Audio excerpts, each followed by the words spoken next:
How is America reacting to all of this?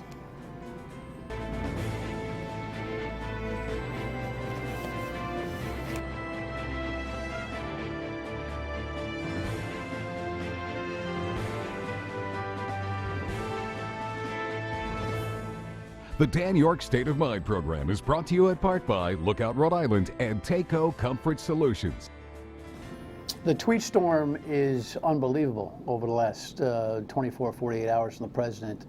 And that's saying something, because there's always a tweet storm. But I don't know if we can ever determine whether we're at category 4 or 5 hurricane with him on Twitter, because it just keeps going and going and going. But clearly, the confidence that Donald Trump, I thought, would assert over this pending impeachment, should it happen, is waning for some strange reason. I knew he would fight back, but I didn't think he'd fight back in this kind of panic mode, the likes of which kind of looks like the wheels are off, don't you think? Good Monday evening to you. Great to have you aboard. I'm just wondering how you're thinking about this. There's a national poll that we'll talk about in a second. And then the historic nature of how people react to these kinds of things vis-a-vis what happened at Watergate and Bill Clinton's impeachment process with Joe Fleming, our pollster, the top pollster in Rhode Island. Here is one of the headlines that are circulating today. Speedy impeachment is the moniker right now. Let's go to the network's latest package at press time and see what they had. House Intelligence Committee Chairman Adam Schiff told 60 Minutes the whistleblower complaint is a roadmap for the impeachment inquiry. Your committee already has an agreement with the whistleblower that he will testify. We have an agreement that he or she will testify, yes. Schiff says that'll happen very soon and in a way that protects his or her identity. The whistleblower's attorney says no agreement with Congress has been reached. The spies and treason, we used to handle it a little differently than we do now. Those comments by President Trump last week prompted the whistleblower's lawyers to send a letter to the acting director of national intelligence, noting that certain individuals are offering a $50,000 bounty for their client's identity. Tweeting throughout the day Sunday, the president said he deserves to meet his accuser and warned of big consequences. The whistleblower's complaint alleges President Trump pressured Ukraine's president to investigate Joe Biden and his son Hunter. It also says that White House officials sought to lock down the transcript. This is a deep state operative. The president's advisors and Republican allies attacked the whistleblower on Sunday. I can't believe we're talking about impeaching the president based on an accusation based on hearsay. Democrats argue there is serious evidence of wrongdoing. Caught red-handed trying to solicit foreign interference in the 2020 election. A new CBS News poll found the majority of Americans approve of Congress opening the impeachment inquiry. That's the number the White House has got to be concerned about. This, I would say, early on in this stage, because the only stage I'm referring to, it's kind of like what's the French bike race called? The Tour de France. I mean, like every race is very good, Anita, by the way. Every race is it's its own important race, and or the FedEx Cup. Every golf tournament, it's its own thing. Right. This Ukrainian story is its own thing, and we're new to that. We're not new to the thing, the acrimony and the investigative stuff. Welcome, by the way. Thank Good you. to see you. Thank you very much. That number 5545. That's concerning if I'm the President of the United States. If that number keeps growing, Republicans might get very nervous at that point.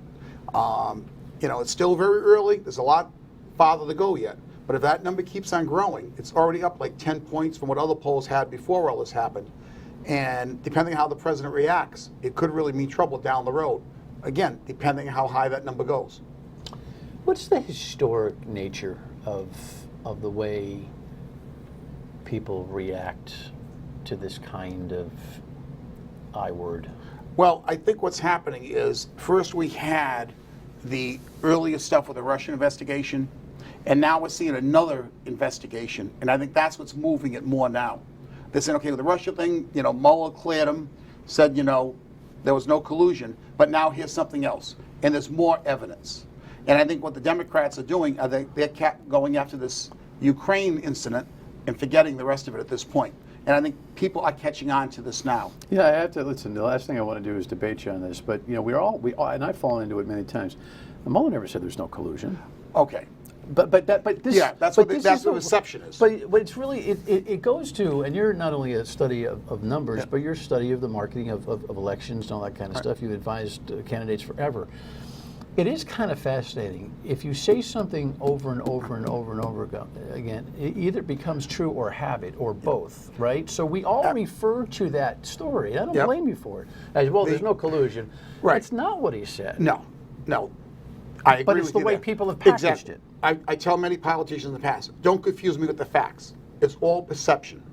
And that's what Donald Trump is very good at. And that's how you think and talk, by the way, in perception. Not Yes. that you don't get facts, but Right. you package them for how it's being perceived. Perceived. And Donald Trump does that very well. Look what's happening right now. Hillary Clinton's back in the news. Let's continue talking about her emails. Why? That really gets Donald Trump's base going. And that builds his support up among his base. So again, the perception is, let's go back to Hillary Clinton. This all goes back to her. He's trying to spin it.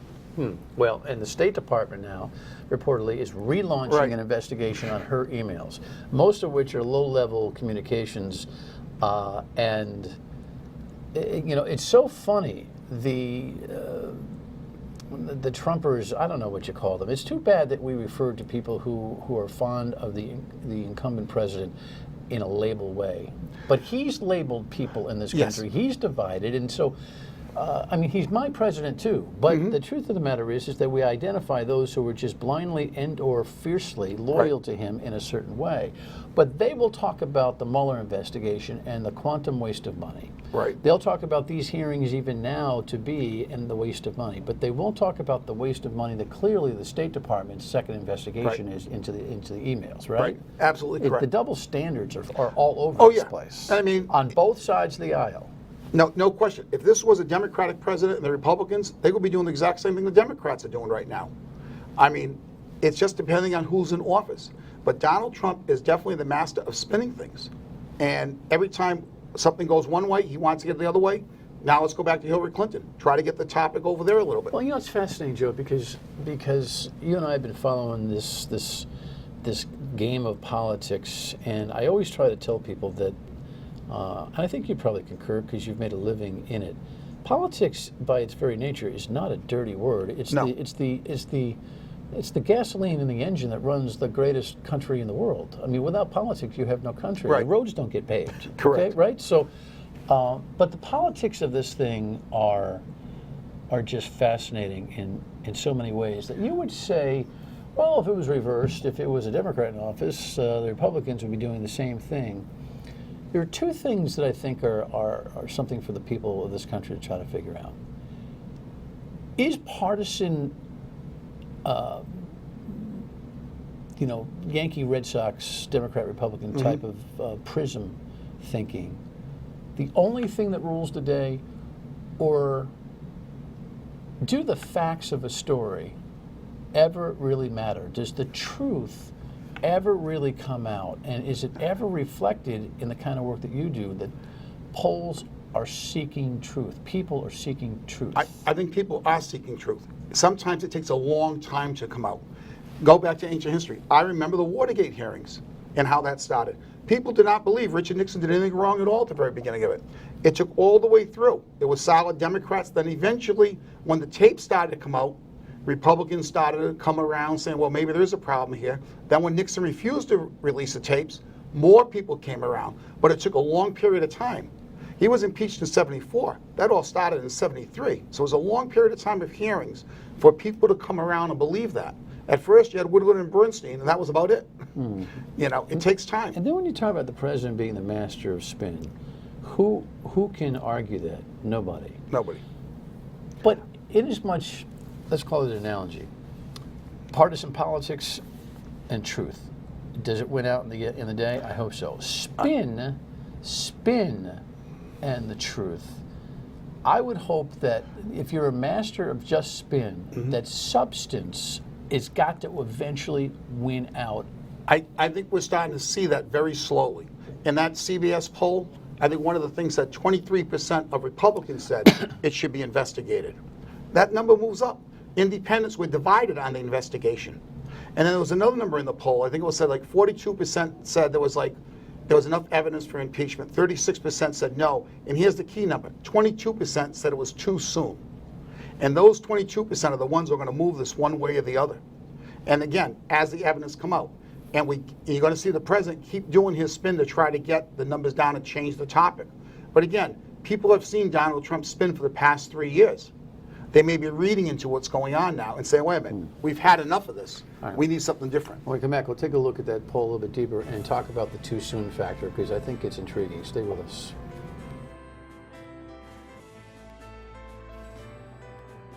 This president has shown time and again that he is willing to violate the law.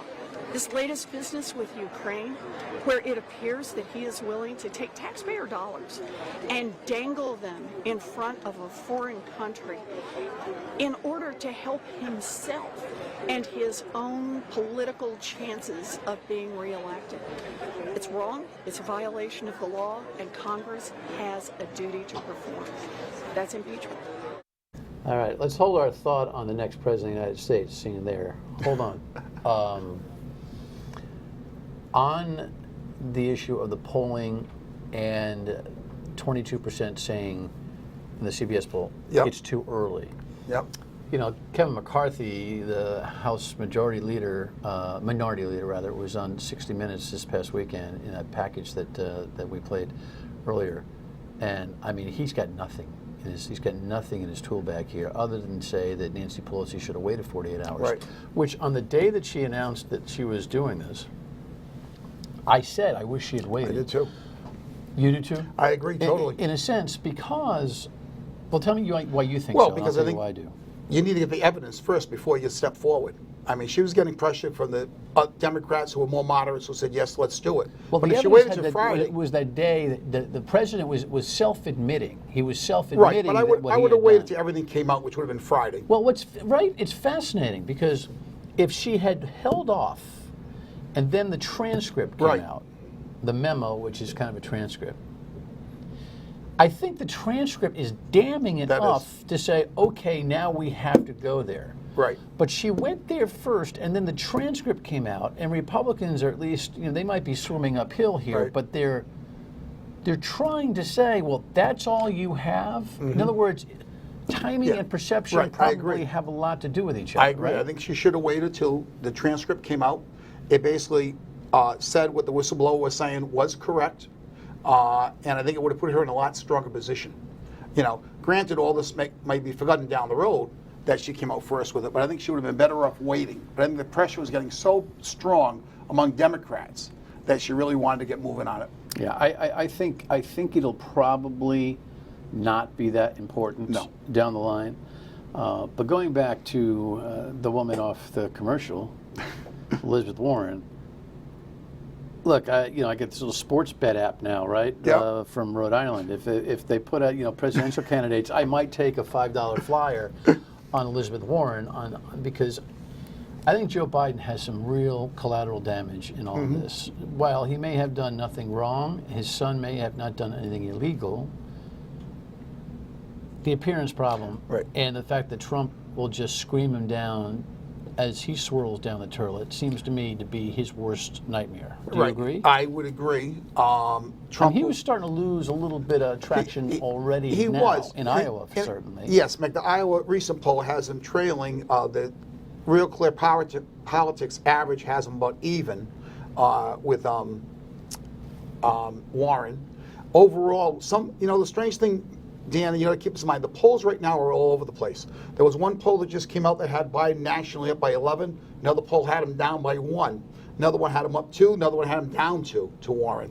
So, they were all over the place. But there's no question. She's coming. She's coming. And I think the big thing was in the third debate, everyone said, well, she's going to go after Joe Biden. No, she did not go after Joe Biden. A brilliant move on her and her campaign staff.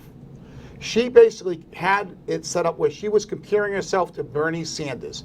And people saw both of them on the same stage, Bernie yelling, his normal Bernie stuff. And they looked at her and said, wait a minute, she may be a more credible candidate than Bernie Sanders.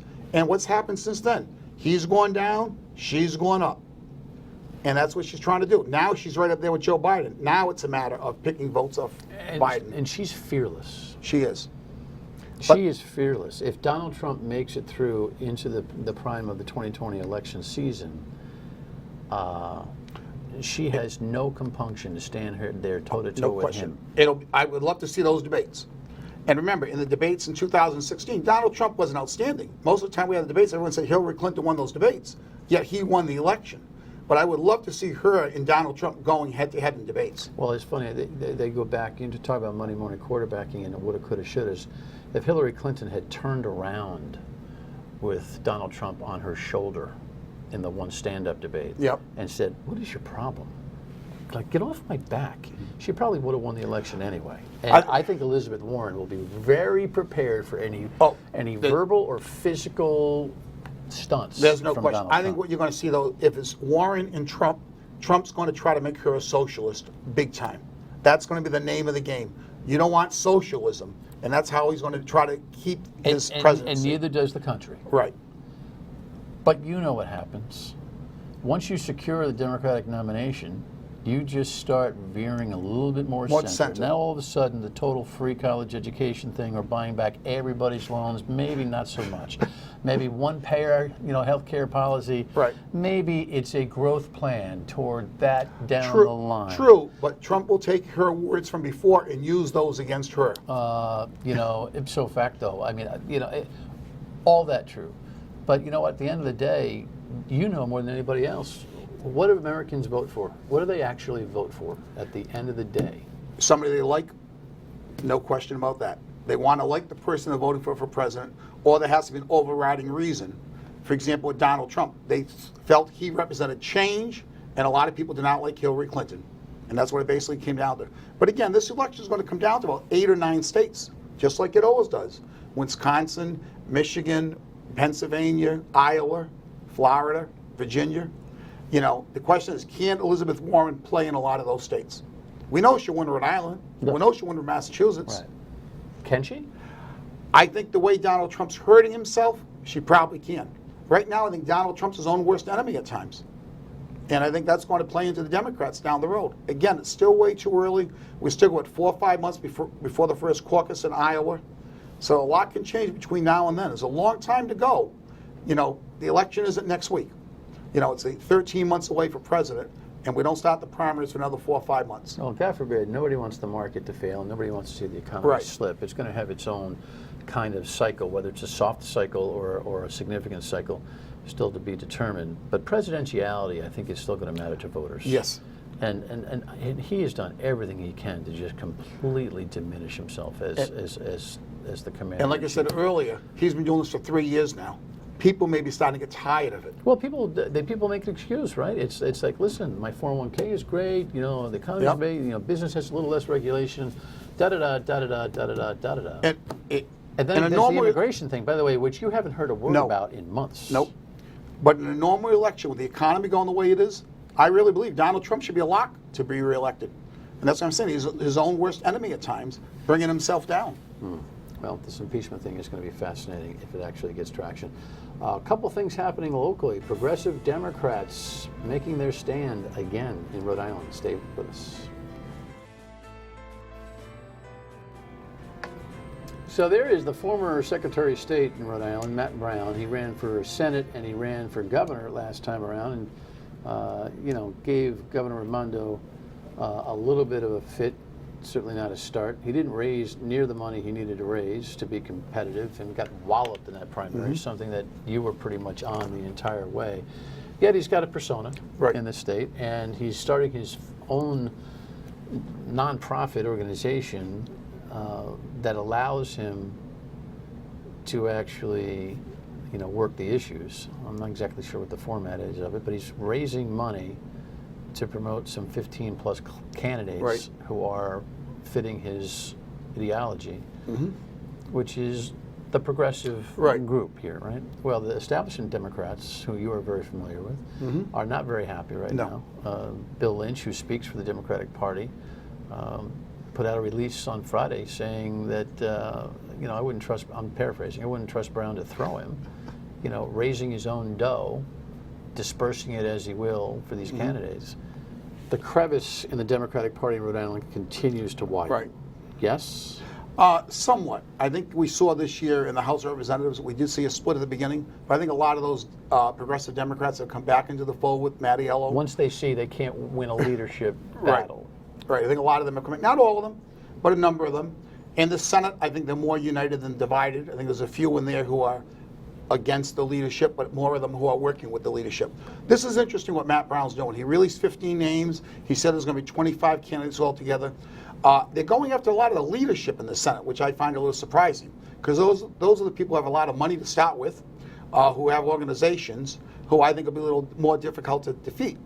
But at the same time, I want to see on how much organization Matt Brown can bring to these 25 candidates, and how much money can they raise for these candidates. Because Senate districts, again, are twice as large as the House district. Takes a lot more work to win those districts. So can they deliver people, and can they deliver money and resources to make these candidates credible? What do you think he's trying to do? I'm not really sure. I don't know if he's trying to position himself. He's invited, by the way. Matt's always been interactive here. Hopefully he comes in this week or next. But I have no idea if he's trying to position himself for 2022 for an office, or if he's just trying to get more progressives into the General Assembly. Right now, it looks like, based on the candidates, I think 10 of them are running it for the Senate. So they're trying to make a move in the Senate at this point. The question is, they're running against some candidates that have defeated some of these candidates already. So it's going to be very interesting to see what happens down there. We're still a long time away. But there's a lot of fundraising and money going into the progressive movement all across this country. They target races on both the state and federal level, and they're working hard. There's no question about that. They're all running as Democrats. In the last 4 years, they picked up a number of seats in the state of Rhode Island. There's still more of a minority in the House and Senate in Rhode Island. But again, the House and Senate in Rhode Island is not ultra-conservative. No. You know, they're fairly moderate to lean towards liberal. I mean, the right to choose was passed this year. I mean, that got through. Well, it's the old fiscally conservative, sort of. Yes. Socially, not so. Quick headline at Cranston. I only got a minute here. Can we pop this up? Less than a minute. The mayor won't sign an ordinance taking the salary from $80,000 or so to $105,000. Whatever. Come on, man. You've been working with isn't it a kind of a tough thing that if you don't pay, if you pay peanuts, you get monkeys in a lot of ways in politics? Yep. I mean, the thing is, a lot of the mayoral salaries in the state are very low. You could do a lot better in the private sector. So you either have to be independently wealthy or incompetent. Or you're a retired person who decides they want to run for mayor or something. I think Alan Fung is afraid to sign this in some ways because he may decide he wants to run for governor again in 2022. Doesn't want this used against him. Because it's really going to hurt him to say I don't think it would have for a salary increase for mayor that hadn't been increased in a number of years. I don't think it would have any impact on him. No. But again, he's trying to say, I'm trying to save money for Cranston taxpayers. Too cute to a fault. Joe, thanks. My pleasure. Great perspective. Final word when we come back. I mentioned earlier that immigration had not really been high profile nationally in terms of a political debate. Certainly is a constant concern. But a great 12-on-12 piece by Walt Buteau online right now at WPRI.com, and he'll be here to elaborate tomorrow on our program. We'll see you at 3 on the radio tomorrow too, till 6 on WPRO. Thanks for tuning in.